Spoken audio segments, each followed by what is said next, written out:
Bonjour Brice. Bonjour. Depuis quelques années, de plus en plus d'investisseurs se voient proposer des produits structurés dans le cadre de leur allocation de portefeuille. Pouvez-vous nous expliquer de façon simple ce qu'est un produit structuré? Un produit structuré, c'est très simple. C'est un investissement qui va être basé sur un actif financier, ce qu'on va appeler un sous-jacent. Ça va être un indice, une action, un panier d'actions, etc.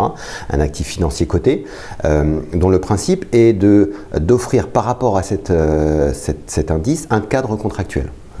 Donc on va déterminer une durée de vie, on va déterminer un rendement attendu, on va déterminer par exemple une protection du capital, une garantie du capital par exemple. Alors garantie du capital, protection du capital, quelle est la différence?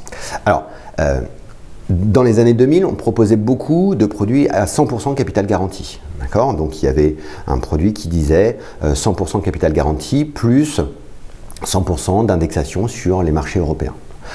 Cette garantie du capital était indexée sur les taux, est indexée sur les taux.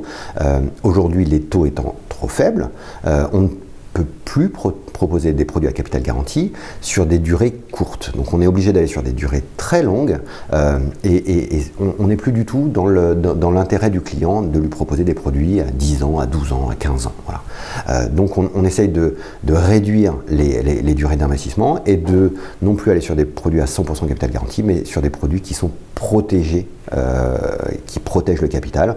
Et donc là, on va par exemple dire l'investissement est protégé si les marchés baissent entre 0 et moins 40. D'accord ? Entre 0 et moins 40, je vous rends votre capital. C'est à partir de moins 40 que vous assumez la baisse des marchés.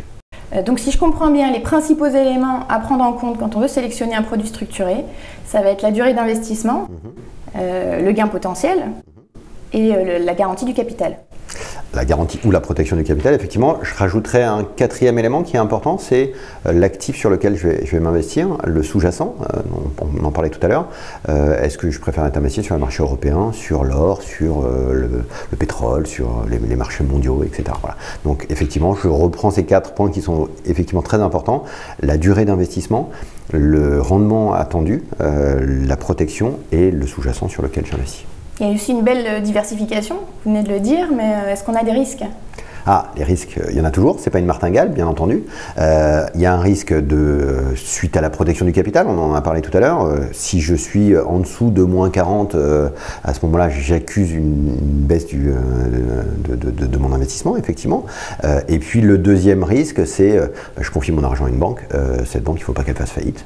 Alors on a l'habitude de sélectionner des banques de très haut niveau, mais effectivement, je suis investi là-dessus. Et concrètement, comment investir dans les produits structurés? Alors là, très simplement, par le biais d'un compte titre, comme vous avez l'habitude, ou en contrat d'assurance vie, en tant qu'unité de compte dans les contrats d'assurance vie.